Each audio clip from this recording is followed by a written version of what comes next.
Welcome YouTubers, I'm Speedster Johnny. If you're new to my channel, you are doubly welcome here. Thank you for my many subscribers, for your interesting comments and the great conversations we get into. I'm getting ready to go for a ride on my Can Am Spyder F3, and I'm hoping you enjoy the ride along with me.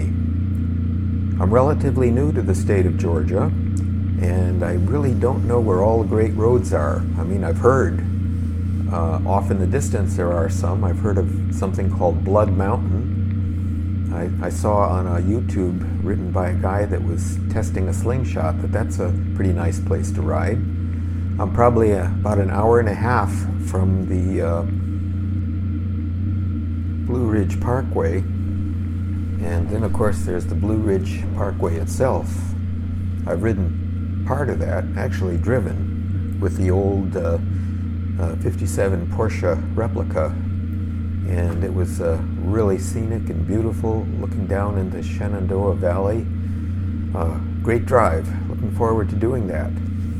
But as the colder weather approaches, it's increasingly unlikely that that will take place this year. I hope I get a chance to do some more riding. The weather turned cold suddenly, but it's still rideable. In the meantime, I'm discovering some fairly decent roads much closer to me, and I've been enjoying the rides. The last time I was out, it was like 75 degrees. Can't hate that. Boy, that's just about perfect riding temperature. Anything between 60 and 75, those are the temperatures that I really do like. I imagine you probably feel the same way. Real cold rides, not for me.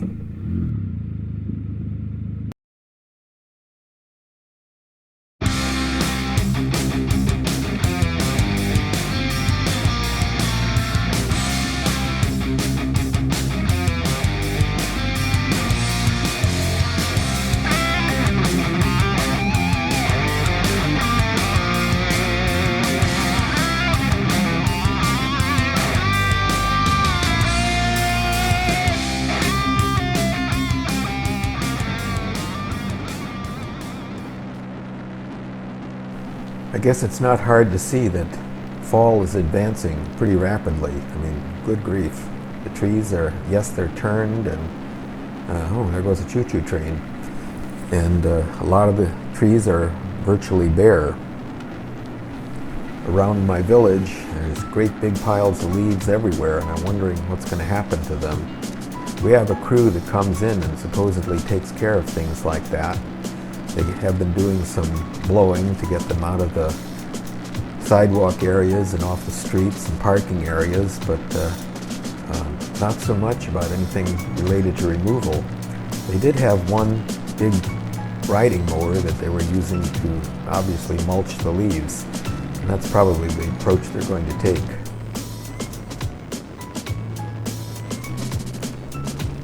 This is Route 78. It's a fairly pretty drive.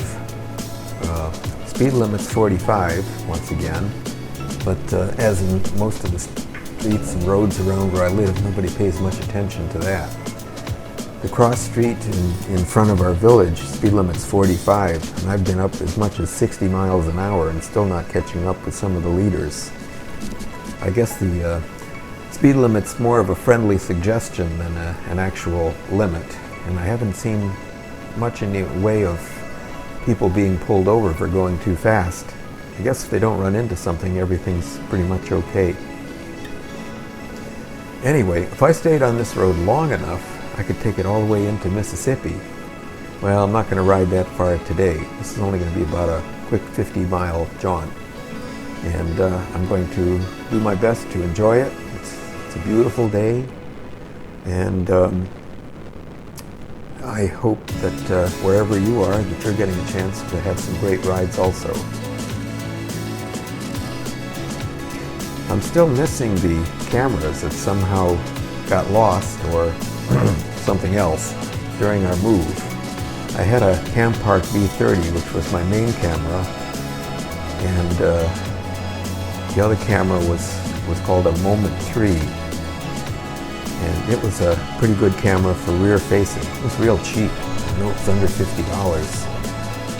But the nice thing about the Cam Park was that when I put the microphone in and stuffed it down the front of my jacket, I didn't get the enormous wind noise that I get with the cameras I'm using now.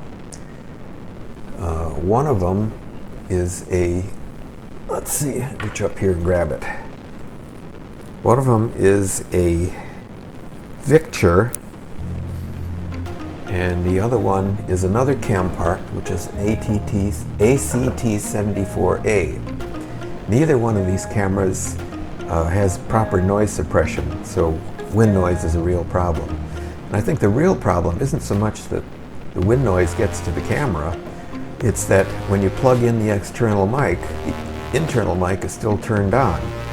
So anything you do to protect the mic, like with a dead cat or whatever method you use, it's still hearing the wind for wherever it's mounted on the helmet, whether it's on the side or on the top.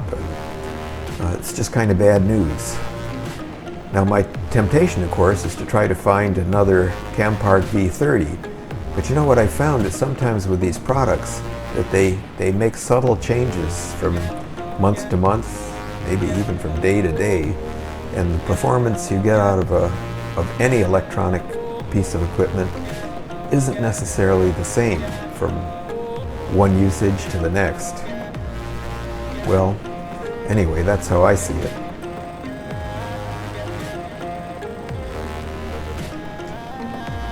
This really is a pretty road, not too much traffic, out of the hurry and scurry you get as you get closer and closer to Atlanta, or I presume pretty much any big city.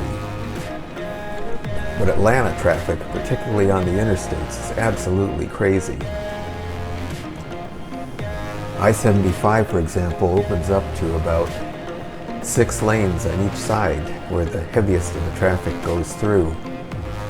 And that makes it pretty hairy if you happen to be in the wrong lane in heavy traffic and you're trying to get to the correct lane so you can either get off or stay on, or well, I'm sure all of you have experienced something similar to that. I just got a call earlier today from Mountain Motorsports, which was the vendor through which I purchased my Can Am. And they were telling me they're very interested in purchasing my F3 and pointing out that the values of used motorcycles and used cars and everything is sky high right now. And of course then he followed it up with you might be interested in buying a newer Can Am. Well, that's not going to happen.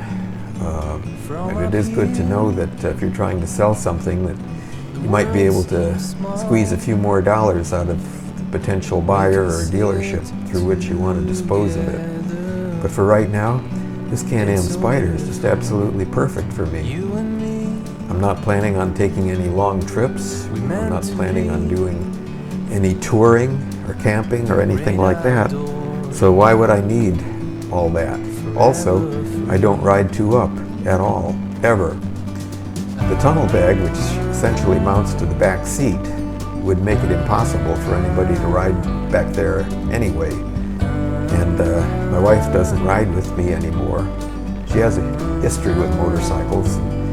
She went from a moped to an Electroglide in about 6 months, and finally stepped back to a Sportster when she found out that the Electroglide was a lot to handle. It's a lot for anybody to handle, especially people that are the same stature as we are.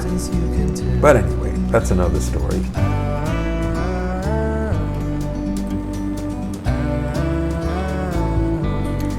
So to all of you out there, ride safe, enjoy whatever road or scenery that you have to look at, and have a wonderful time. That's what it's all about, isn't it? Thanks for watching. Leave a comment below if you'd like to, and I'd love it if you would like and subscribe. Thanks so much. Speedster Johnny out. In the great outdoors, forever.